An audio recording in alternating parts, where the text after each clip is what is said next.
Bonjour, donc je suis Fabrice Jean, j'appartiens au ministère des Armées.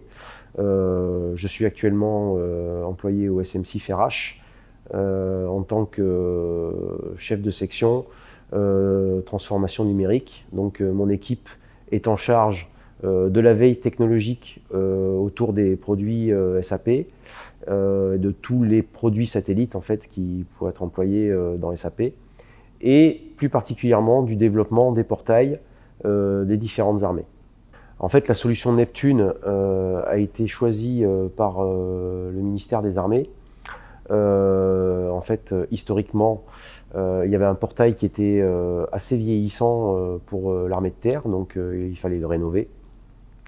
Avec en prérequis, donc, pas d'investissement au niveau hardware et pas de montée de version sur le CC et sur NetWeaver. Donc on était limité par ces prérequis.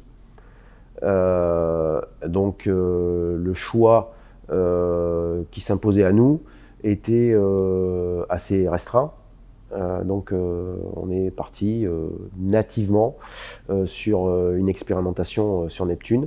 Le fait qu'il y ait une communauté existante au niveau du secteur public, entre la gendarmerie et le ministère de la Justice qui avait déjà utilisé Neptune pour développer leur portail, ça nous garantissait une certaine confiance envers ce produit, parce qu'on avait déjà participé à des retours d'expérience et on avait déjà organisé des sessions de démonstration avec donc la gendarmerie et le ministère de la Justice.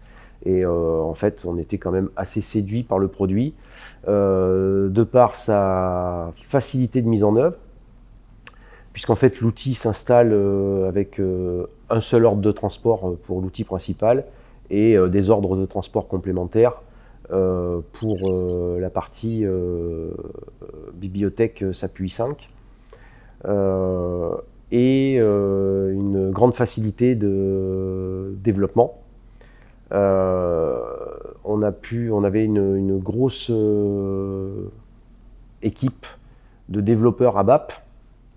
Et le but, c'était qu'en fait, ils puissent utiliser facilement, quel que soit l'outil qui serait choisi, qu'ils puissent l'utiliser assez facilement. Et donc Neptune, en fait, s'appuie essentiellement pour la partie métier sur du développement ABAP. Et après, pour la partie UI, en fait, c'est une interface de développement qui est quand même très très simple. Et donc, ce qui permet à des ABAPeurs de basculer rapidement du monde ABAP vers un monde Fiori-like, rapidement. Enfin, donc, comme je le disais tout à l'heure, la partie administration du système qui se fait très facilement avec un cockpit d'administration qui est très facile d'utilisation et très intuitif.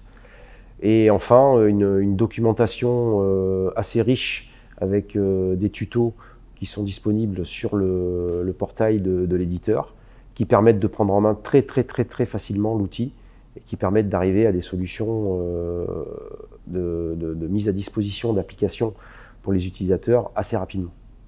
Alors on a déployé donc 3 portails à ce jour. Donc le premier portail qui a été mis en œuvre, c'est celui de l'armée de terre. Donc on avait un portail qui était vieillissant, qu'il fallait à tout prix rénover.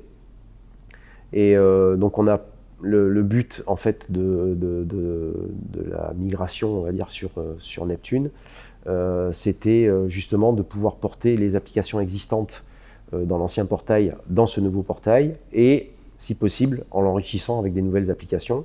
Donc pour l'armée de terre, on a débuté le projet avec les premières spécifications ont lieu en novembre 2018. Le début des développements a été conduit en janvier 2019 avec une livraison du premier portefeuille applicatif de 7 applications à peu près, un peu avant l'été 2019, et une mise en production donc en septembre 2019. Donc ça a été pour l'armée de terre. Et parallèlement à ça, donc on a mené effectivement la création des portails pour les autres armées. Donc pour l'armée de l'air dans un premier temps et pour la marine dans un deuxième temps, avec des temps d'implémentation très réduits, puisque pour l'armée de l'air, on avait un calendrier à peu près de 6 mois, entre le début des spécifications et la mise en production. Et on a eu un calendrier très rapide. Pour la marine, bon, avec un portefeuille applicatif assez réduit, de 2 applications, mais on a commencé les spécifications et les développements en novembre 2019 et on a mis en production en janvier. Donc c'était très rapide. Tout ça parce qu'en fait on a pu capitaliser en fait, sur tout ce qu'on avait développé au départ pour l'armée de terre. On l'a capitalisé et on a pu réutiliser tout ce qu'on avait développé, tout ou partie en tout cas, pour les autres armées. Alors un mot pour décrire Neptune, en fait, je dirais facilité. Voilà, c'est ça. C'est vraiment facile à mettre en œuvre, que ce soit en termes d'administration système, puisque un seul OT, pour l'installer, c'est quand même quelque chose de très rapide. Facile à administrer, parce qu'il y a très peu de choses à paramétrer pour avoir un système fonctionnel et opérationnel. Et ensuite, donc, une grande facilité dans le développement des applications, puisqu'à partir du moment où on a des abappeurs, on peut rapidement les transformer en développeurs Neptune et avoir tout de suite des applications simples à mettre à disposition des utilisateurs. Donc ouais, s'il y avait vraiment un seul mot pour définir la solution Neptune, c'est la facilité, quoi, et la convivialité. Voilà.